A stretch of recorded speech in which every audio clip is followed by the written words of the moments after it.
Welcome back to That Solo Life, the podcast for independent PR and communication pros, micro agencies, and small agencies. I'm Karen Swim, president of Solo PR Pro.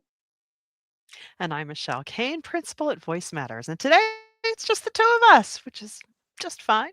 And we are tackling burnout, but not usually the way it gets covered. And that's true. Um, if you have read one wellness listicle, just one, you've read them all. Sleep Mhm. more, take a walk, set boundaries, breathe. So, Blah, we're blah. not repeating that because you already know all that stuff. We're going to be talking about burnout as a business risk, something that shows Mm. up on your profit and loss statement before it shows up in a therapist's notes. Isn't that usually the way, right? And we're going to do it specifically for solo PR pros because the causes are structurally, they're different than just, oh, that employee's overworked, right? We are the entire org chart. There's no one to hand it to. Yeah. I mean, we want to give you a heads up, of course, before we start that, in a lot of our episodes, if we have data sources to share, we usually will. So forgive us if we get a stat off. We do try to verify this stuff prior to recording, and we will, of course, have all the sources in our show notes. As always. All right. So let's So what's start actually inside happening? of Yeah, let's start inside our own industry. Not the Yeah. broader solopreneur world, but a couple of years ago, and they may do this like Muckrack does these surveys of the state of work-life balance. They do one for PR pros and one for journalists. So I think the journalist was last year and PR pros was the year before. So it's not super old, but a couple years ago. And they surveyed PR professionals on for a report that dealt with stress and burnout across the industry. And Mhm. half of the people surveyed said they had seriously considered leaving their jobs in the past year, specifically because of the burnout. So 44% said they actually had left a previous job because of burnout. Um, Heavy Wow. workloads, deadlines, always being on were some of the top Mhm. reasons that were given. That'll do it. And even though that data is a couple of years old, there's nothing about how our industry operates that suggests it's gotten any better. Wow, that's true because if those lists that come out with, the list of most stressful, professions, PR is usually on that list. So, if Yeah. anything, I think the always on expectation has gotten more normalized. Um, Yeah. but directionally, here's what the report found. 96% said that they have trouble switching off after work. I can relate to Ugh. that. Yep. 88% said work interrupted their vacation at least once, almost half Mhm. of those more than 3 times in a year. So on average, people were only using about 72% of the vacation days they were even given, and at agencies specifically, 75% rated their stress above a 5 out of 10. Oof. Wow. And, and again, these are people with coworkers, HR departments, PTO policies. They're not pulling their own weight like so many of us do. Not not to denigrate Yeah. agency work there, but you know what I mean? Yeah, again, we're wearing all the hats at once. So, yeah. Wearing all the hats. And Yeah. yeah, I mean, that's very true. There was a separate survey from the PR and Communications Association and the Chartered Institute of PR, and they found that 91% of PR professionals reported poor mental health in the past year. There you go. That's no good. That's no good at Yeah. all. And, that's not some people are stressed. That's almost the entire profession. Yeah. I Mm. I mean, it breaks my heart to even see this, but you and I both know Yeah. that this is our reality, which is why we're dealing with it. So, we wanna, Yeah. lay some solo specific data on top of that. A recent Yeah. founder research puts burnout among solo founders, and that would include us, at around Mhm. 54%. with 3 in 4 reporting anxiety episodes, and Oh, wow. one of the things that, this report said is that burnout is now cited as the single biggest predictor of solo business failure, and that's ahead of any strategy mistakes. Wow. Yeah, so it's not like, "Oh, I chose the wrong niche," or, "Oops, my pricing's not right." It's just the burnout. Isn't that incredible that burnout That is. Yeah. outranks bad strategy as a cause of death for solo Yeah. businesses? I mean, that makes me pause. Yeah. Yeah. And there's the loneliness number tied to all of this, right? Founders self-report loneliness at an average around 7.6 out of 10. That's not just, "Oh, I miss office chatter." That is definitely a structural feature of doing this alone, not just a mood. And I confess, yeah, it's so easy to get into your own head. And, this Yeah. is really this really tells us though, if you feel like you need a little break, take the little break. If you feel like I just need to take the afternoon off, do it. Because I guarantee you, everything's going to be there when you get back. Yeah, But and the loneliness figure really that gets me, that hits right in the center of my yeah, heart, and, you know, yeah, what we're seeing is that this is reality, it's documented, it's a repeated pattern across multiple surveys. yeah, yeah. So, and not that we're navel gazing, but these are real facts. So, why does this hit PR people? Specifically solo PR people harder than say a solo accountant, a solo graphic designer, a solo anything else. Yeah, I mean, in my viewpoint, I think there's a couple reasons. First, Mm, our entire profession runs on being reachable, right? Crisis mm, does not wait for business hours, and, our clients know that. And then yeah, second is because we built this culture, even inside of big agencies with, HR departments where availability gets mistaken for value. So, answering the phone after hours doesn't read as a boundary problem. It's read as commitment. true, true. It's how do they say it? You train people how to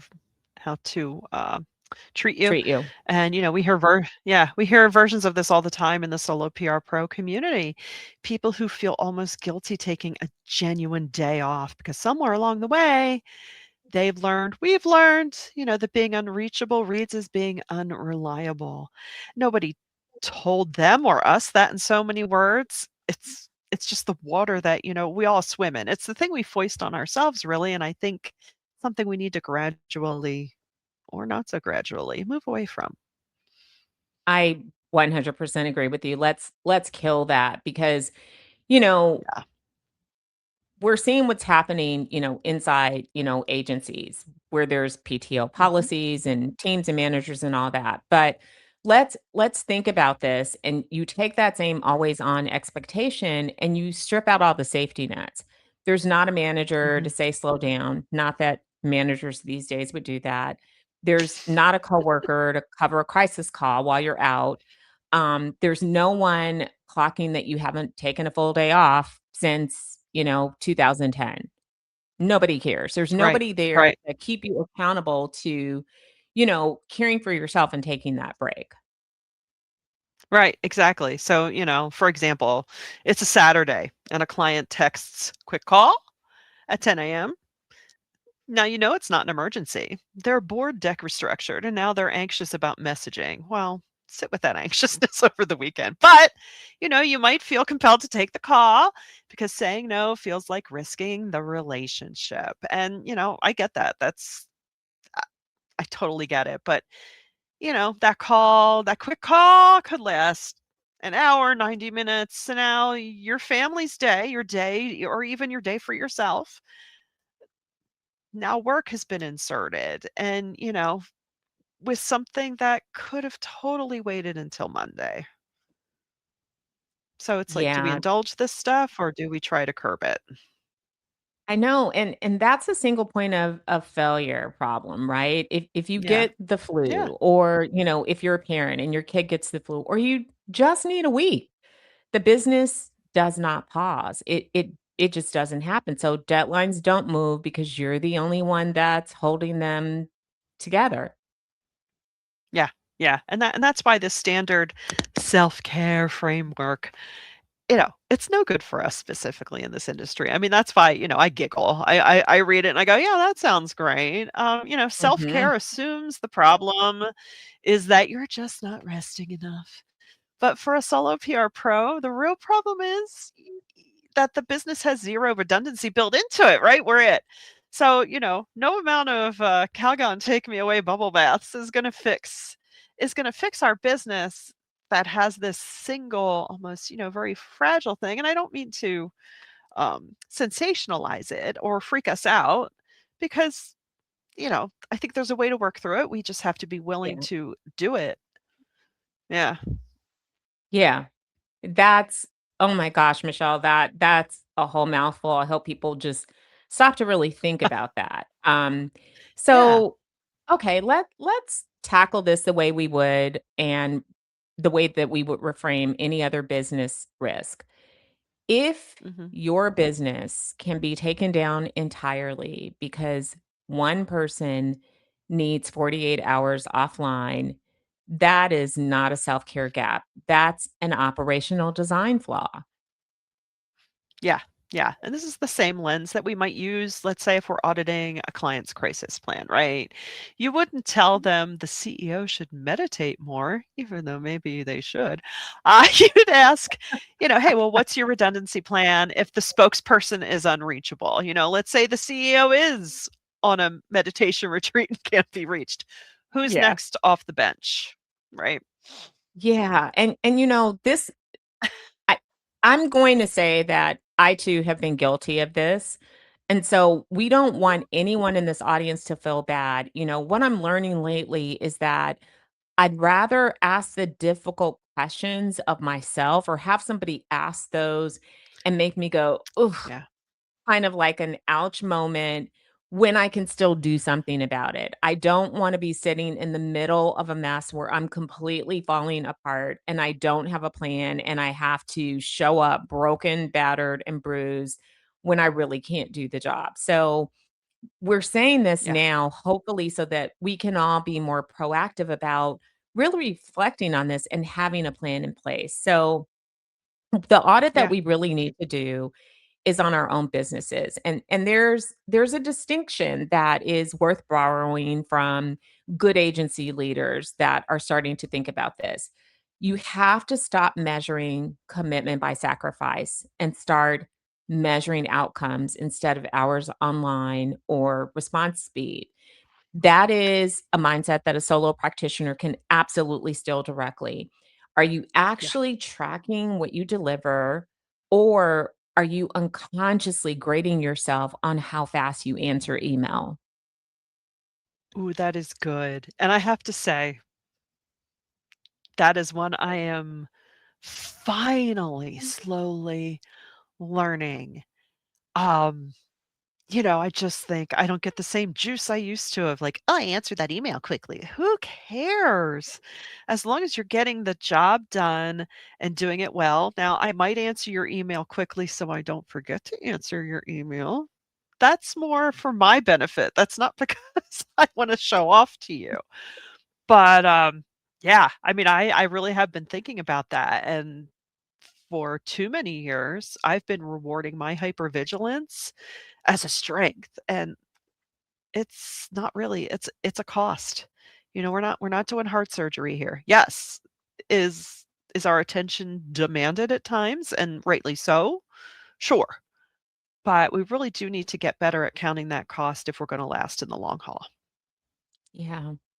I mean, I'm right there with you, and I think that's why we wanna spend the rest of this episode on, not saying Yeah. rest more. That's stupid, that's not helpful. You rest more. No, you rest me. You take a nap. Take a nap. But we wanna talk about 4 specific 4 specific, okay? So we're gonna we like to be specific and leave you with takeaways. 4 specific changes that you can make to your business this month. So, okay, let's just go. So fix 1, put your response time boundary in writing. In the contract, not just in your head. And, true to everything, when it's in writing, it's documented, and that means it's defensible. That's something that you can point to. It's something that you can remind your clients of. And I find that putting things in writing helps me stay true to what I have documented. So if your standard is I respond in a business day, except for true client defined emergencies, and then you need to write that definition of emergency into your, statement of work. It's not just an Yeah. FYI email that you send once and hope that it holds. It needs to be a clause in your contract.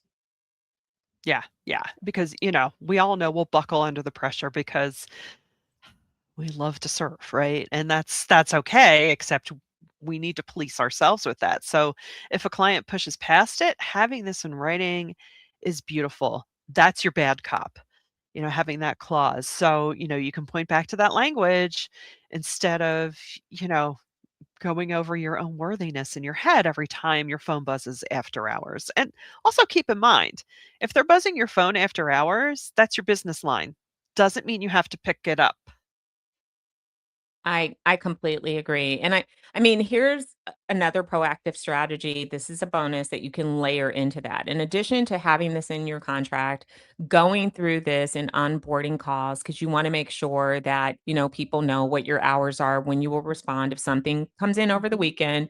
You'll answer it on, Monday during business hours, but to let them know true crisis, as you've defined it, they should have an emergency way to reach you. But Mhm. here's the proactive Yeah, part.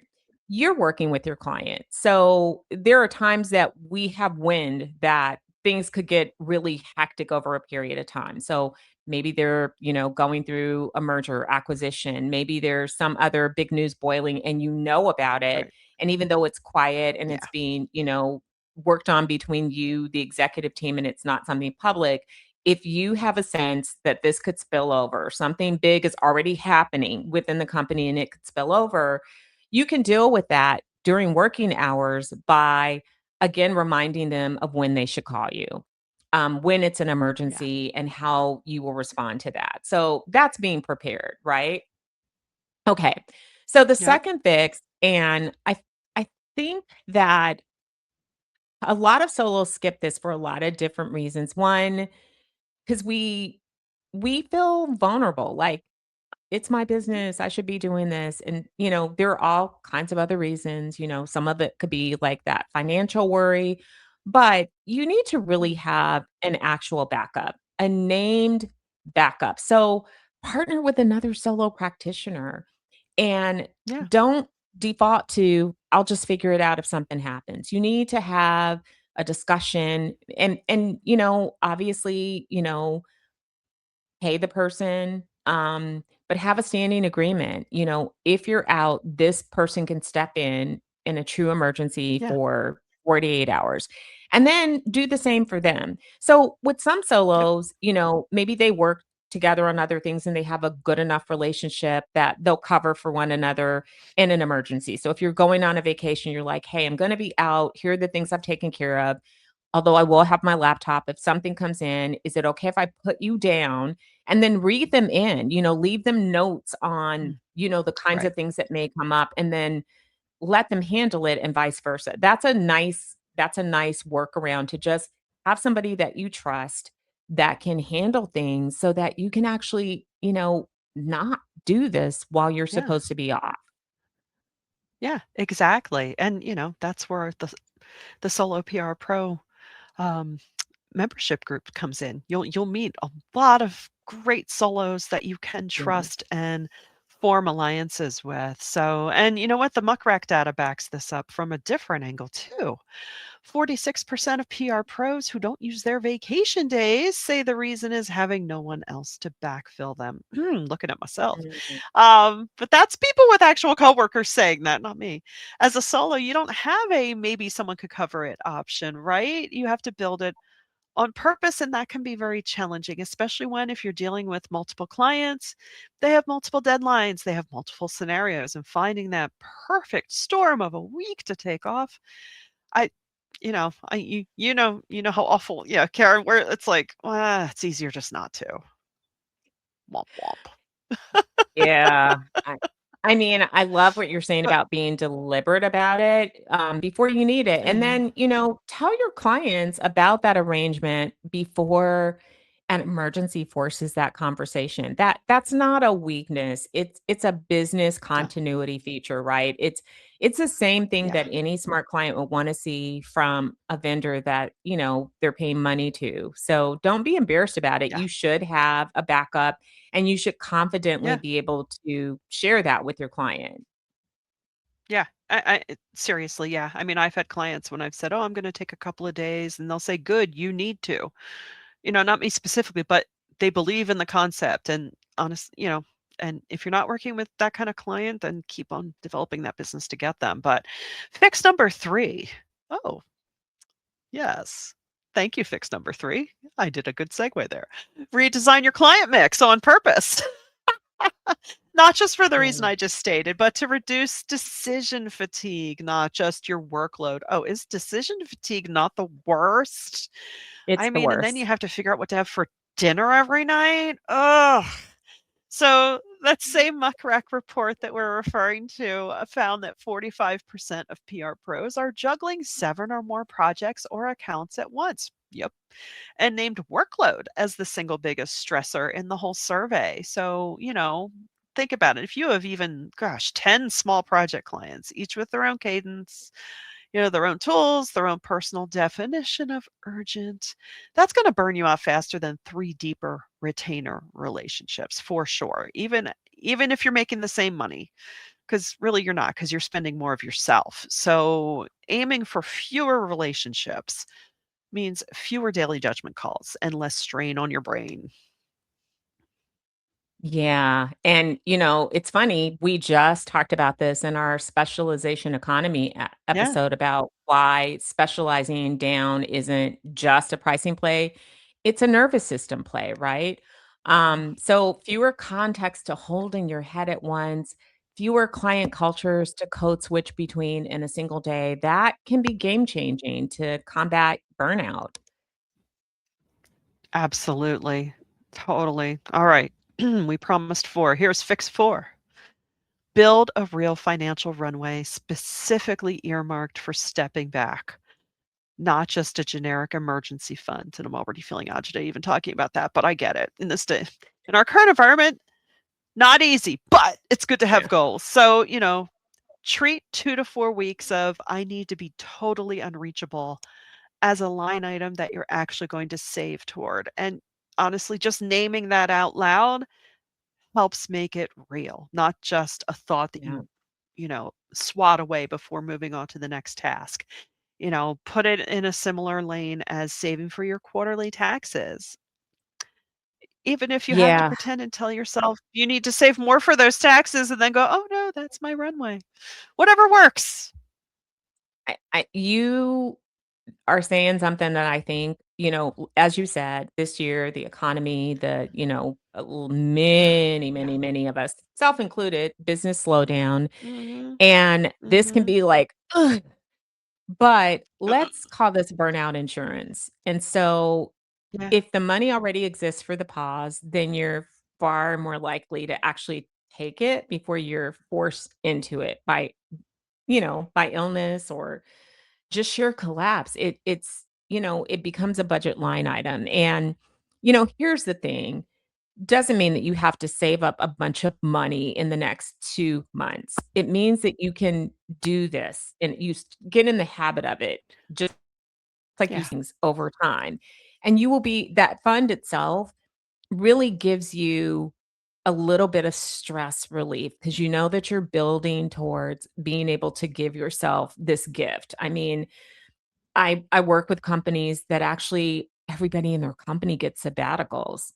It's a thing, it's part Mm, of their culture, and I'm like, "That is so beautiful to wow. me," and they are completely unplugged, Yeah. no email, no Slack, no nothing, just a sabbatical to do whatever they want to, paid.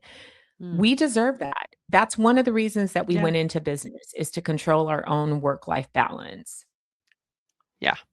Yeah. No, that's so true. That's so true.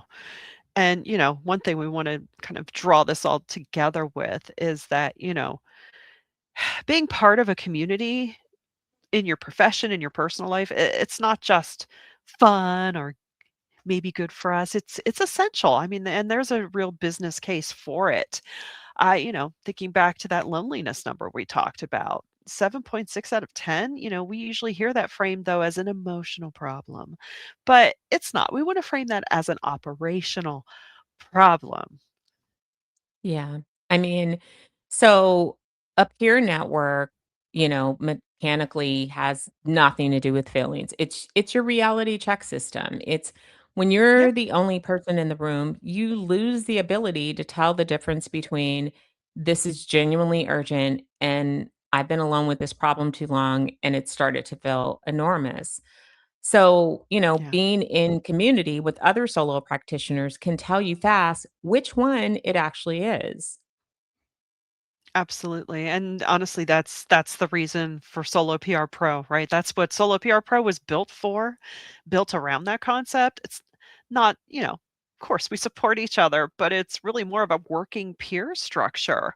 It's where the backup, that backup arrangement, like I talked about from fix number 2, that's where you can actually find those people that you can Yeah. rely on, because you're not gonna find your emergency coverage partner from a LinkedIn shout out, although it still amazes me when people come into a Facebook community group and just start shouting out for babysitters. I'm like, "You don't know these people?" Anyway, but in Solo PR Pro, you do know the people. Yeah, you find them from knowing that, "Oh, hey, I was vulnerable and I asked the silly question or what I thought was silly, and I found out that 3 other solos are dealing with it, and guess what? You Yeah. don't feel as alone."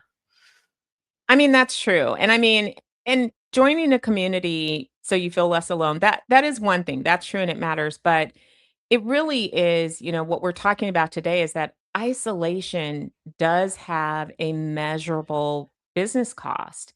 And Yeah, community is the fix for that. It's the same category as a contract clause or a financial buffer, not a separate softer optional category.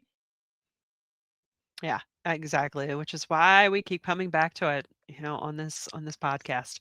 It's not just a soft little add-on, to business advice. For a solo, it might be the single highest leverage structural fix on this entire list that we've talked about today. Yeah. I mean, so w- if you take one thing from this episode, don't let it be try to relax more. Let it be audit your business the way you actually audit a client's crisis plan. Where's your single point of failure? What actually happens if you're offline, unplanned for 48 hours? And if you didn't have an answer, that's okay. That's your project for this month. Right, exactly. And, again, we're not talking about a retreat or a spa day, not that there's anything wrong with those, but a contract clause, a named backup partner, an honest client mix review, and a runway line item. These are all doable. And again, I think these are the things that can get lost to, ugh, I'm too busy working, working for my clients to work on my business. But if set Absolutely. aside some time, yep, to work on your business and start on these.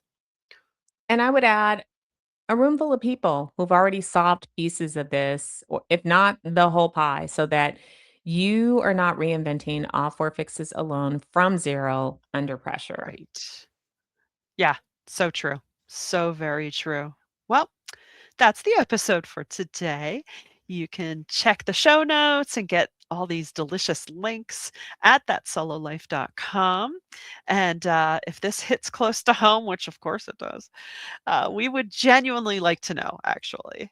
So hit us up inside the Solo PR Pro community or drop us a note at thatsololife.com.